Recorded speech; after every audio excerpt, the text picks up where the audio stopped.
Assalamualaikum and good day everyone. Today we will be presenting about Kuwait's economic landscape. We will explore the key challenges the country is facing and discuss some policy directions that could support its future economic growth. Let's begin. Hi, Assalamualaikum. My name is Nur Ahmed Tijablakan, metric number 2311170, and I will present about the country profile. Kuwait is a constitutional monarchy with a population of 4.3 million. Only 30% are Kuwaiti citizens, while the rest are mostly foreign workers from countries like India, Egypt and the Philippines. The country follows Islamic value and has a diverse culture. Its economy is heavily based on oil export, but due to price instability, the government is now shifting towards sectors like trade, tourism and technology and aims to reduce its dependence on foreign labor. Next, for introduction, as mentioned earlier, Kuwait's economy is mainly based on oil, but now the country is working to diversify its economy for a more stable and sustainable future. GDP is the standard way we measure a country's economic performance. It tells us the total value of all goods and services produced within a country during a specific time period. It also reflects income earned or the total spending on final goods and services.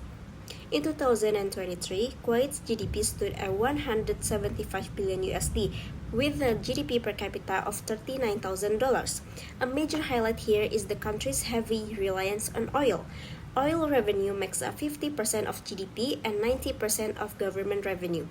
Looking at GDP by expenditure between 2011 and 2019, the main driver was private consumption, followed by government spending and investment.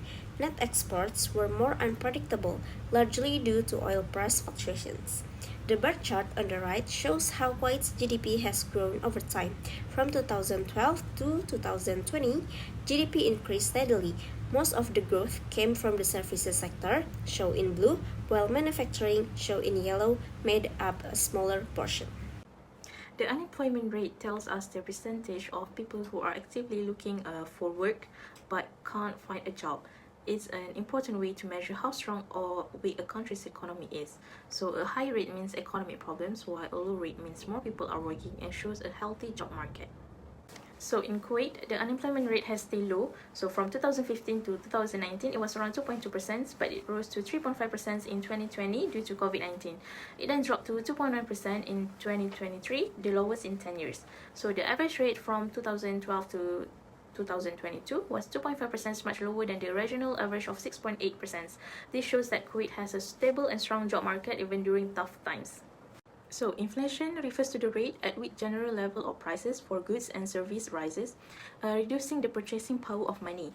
In Kuwait, inflation has been quite stable and under Hi, my control name is compared to Aisha many and other I will be countries. presenting This one is of mostly which is because Human of strong Development Index, government policy HDI. and the country's HDI is oil-based created by economy, which UNDP so helped that the protect it government can from focus big on price their changes. citizens and capabilities Over should the be one of past the 10 years, ultimate criteria Kuwait's for average assessing the inflation country's rate development was instead of around focusing on 2.6%, economic much growth lower than the alone. There are three 5.4% dimensions average and for the four Middle East and indicators. North Let's Africa. focus on So Kuwait's from overall HDI 2014 score to and discuss the 2016, changes throughout the the rate year. went up from From the year 2.9% 2019 to the year to 2020, 3.7%, Kuwait's but HDI dropped to score shows 0.6% in 2018. significant decrease. After This is that, mainly inflation because stayed of the low for a COVID-19 while, then pandemic rose outbreak. again to Moving on, from the year 3.9% 2020 in to the year 2021, 2022 due Kuwait's to HDI global supply score chains shows problems. slight So by increase. This is 2024, because inflation the went down increased again to demand on 2.9%, oil showing signs globally. of stability. Next, from the year In 2021 to the year short, Kuwait's 2022, inflation has been Kuwait's stable and HDI under score control. shows significant However, to increase. maintain this This is balance, the because country the needs to keep a Kuwait's close eye on oil government prices and continue initiative efforts to to diversify the combat the economy. COVID-19 pandemic outbreak, where Kuwaiti government gives out economic support packages. Last, from the year 2022 to the year 2023, Kuwait's HDI score shows further increment, which are contributed by the health dimension. This is because Kuwait undergoes significant transformation on their healthcare and medical sector, driven by its 2035 National Development Plan. That's all from me. Thank you.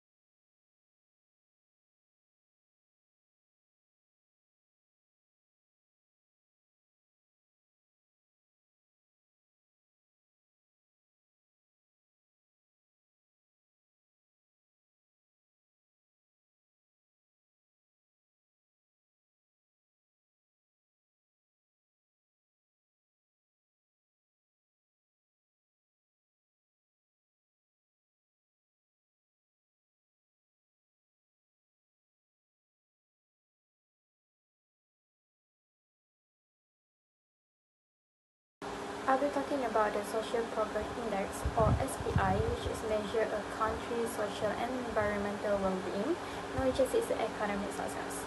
SPI is based on three main areas: basic human needs, condition of well-being and opportunity, with a total of 57 indicators. Each country is a score out of 100, while it has a consistently lead in the Arab world. In 2019, it scored 72.68 and ranked 49 globally.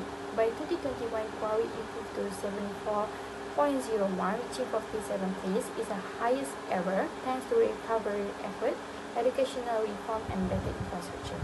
However, in 2022 and 2023, the score slightly declined to 73.44. Kuwait still performed well in the basic needs like healthcare and safety, but lacked in opportunity, especially in areas like personal rights and inclusiveness. In short, while Kuwait has done well in ensuring basic services, more focus is needed on education, fairness, and freedom. Strengthening these areas is a key for long-term development, for public trust, and attracting global investment. Now, I will be sharing a global measurement tool used to evaluate the level of corruption around the world. The Global Index by Transparency International is published annually by Transparency International. It ranked 118 countries and the range score from 0 to 100, where 0 indicate highly corrupt, while 100 represent a very good one. Out of 180 countries, Kuwait ranked 65.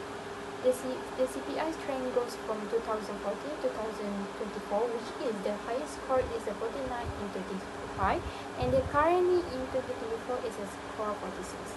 On a global scale, the average score is a 43, which means that Kuwait is performing better than many countries worldwide. Kuwait is doing okay when it comes to public sector honesty. It's not perfect but better than many countries. However, there is still room for improvement to reduce corruption. Because as I state here, corruption in Kuwait can lead impact on your economy. First is slow down economic growth. Corruption makes business harder. Government projects may be delayed or given unfairly, wasting time and money. Second, can reduce investment. Both local and foreign investors may avoid Kuwait if they think the system is unfair or not transparent. This is especially bad for non-oil sector, which are important for growing Kuwait's economy. Third, corruption affects public spending. Money meant for healthcare, education, or road might be misused. Even if the government has a big budget, the services may still be poor. Lastly, it reduces trust in the government. When people see unfair treatment or favoritism, they lose confidence. They make it harder for the government to make change or get the public support. Next, policy recommendation and area for improvement. First, economic diversification strategy.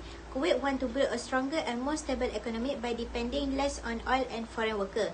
The government is focusing on improving education and job training so more young Kuwaitis can work in the private sector. It also supports small businesses and is growing areas like tourism, technology, and finance. All of this is part of Kuwait Vision 2035 to create a better future. Okay, secondly, under the Youth Employment Enhancement Policy, we should create better job opportunities for youth by offering companies incentive, matching education with job needs, and also providing career support. Third, strengthening integrity is crucial. Giving more power to anti-corruption bodies and improving public access to data can help to build trust. And last but not least, promoting fairness by ensuring equal access to education, legal protection, and also job opportunities will support inclusive growth. Okay, in conclusion, addressing youth employment, improving integrity, and advancing inclusion are key to unlocking Kuwait's full potential. By taking these steps, Kuwait can build a more diversified, inclusive, and sustainable economy for the future.